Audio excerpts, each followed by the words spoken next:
ರಗಣ ಭೇಟಿಯಾಗಿ ತುಂಬ ಸಂತೋಷ ಆಯಿತು. Thank you. ಆ್ಯಕ್ಚುಲಿ ಇವತ್ತು ಪ್ರತಿ ಸಲ ನಿಮ್ಮನ್ನ ಬಗ್ಗೆ ನಾನು ತುಂಬ ತಿಳ್ಕೊಂಡಿದ್ದೀನಿ. ಆದರೆ ಇವತ್ತು ನಿಮ್ಮ ಜನ್ಮ ರಹಸ್ಯ ಹೇಳ್ಬಿಟ್ರಲ್ಲ, ನೀವು ತಮಿಳ್ನಾಡಲ್ಲಿ ಮೂಲತಃ ಹುಟ್ಟೋರಾದ್ರು ನೀವು ಬಂದು ಕರ್ನಾಟಕದಲ್ಲಿದ್ದು ಈ ಕರ್ನಾಟಕದ ಬಗ್ಗೆ ನೀವು ಅಭಿಮಾನ ತೋರಿಸ್ತಾ ಇರೋದು ನೋಡಿದ್ರೆ ನಮಗೆಲ್ಲ ಹೆಮ್ಮೆ ಇದೆ.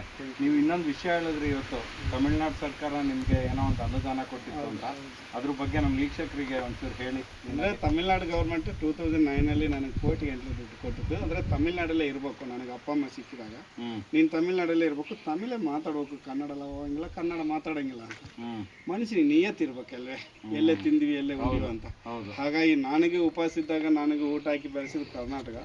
ಕನ್ನಡಿಗನಾಗಿ ಹುಟ್ಟಲಿಲ್ಲ ಅಂದರೆ ಕನ್ನಡಿಗನಾಗಿ ಸಾಯ್ತೀನಿ, ನನ್ನ ಕೊನೆ ಆಸೆ. ಅದಕ್ಕೆ ಜೈ ಕದಂಬ ಜೈ ಕನ್ನಡ ಅಂದರೆ ನಾನು ವೀರ ಕನ್ನಡಿಗ. ನೋಡಿ ಎಷ್ಟು ಖುಷಿ ಆಗುತ್ತೆ. ಕನ್ನಡ ಒಂದು ನಮ್ಮ ಕನ್ನಡಿಗರು ಏನು ಪ್ರೀತಿ ತೋರಿಸಿದ್ರಲ್ಲ ಅದನ್ನು ಯಾವತ್ತೂ ನಮ್ಮ ಇವ್ರ ಹೆಸರು ಆ್ಯಕ್ಚುಲಿ ಬಂದು ಯೋಗಿರಾಜ್ ಅಂತ, ಜ್ಯೋತಿರಾಜ್ ಅಂತ.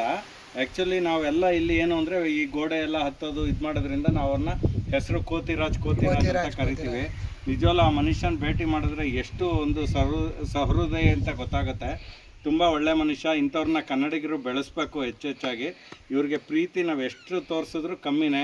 ಯಾಕೆಂದರೆ ಜೀವದ ಹಂಗೆ ತರೆದು ಇವರು ಜನಗಳಿಗೋಸ್ಕರ, ಜನಗಳ ಮನಸ್ಸು ಖುಷಿ ಪಡ್ಸೋಕ್ಕೋಸ್ಕರ ಈ ಥರ ಹತ್ತುತ್ತಾ ಇದ್ದಾರೆ. ಇವ್ರು ಇನ್ನೂ ಹೆಚ್ಚಿನ ಸಾಧನೆಗಳು ಮಾಡಲಿ. ನಾವೆಲ್ಲ ಅವ್ರ ಜೊತೆ ಇರೋಣ, ಅವ್ರಿಗೆ ಬೆನ್ನೆಲುಬಾಗಿರೋಣ, ನಾವೆಲ್ಲ ಇದೇ ರೀತಿ ಪ್ರೋತ್ಸಾಹ ಕೊಡೋಣ. ಥ್ಯಾಂಕ್ ಯು ಒಂದ್ಸಲಿ ಜ್ಯೋತಿರಾಜ್. ಹೀಗೆ ಇರಲಿ ನಮ್ಮ ವಿಶ್ವಾಸ. ಏನೇ ಇದ್ರೂ ಫೋನ್ ಮಾಡಿ.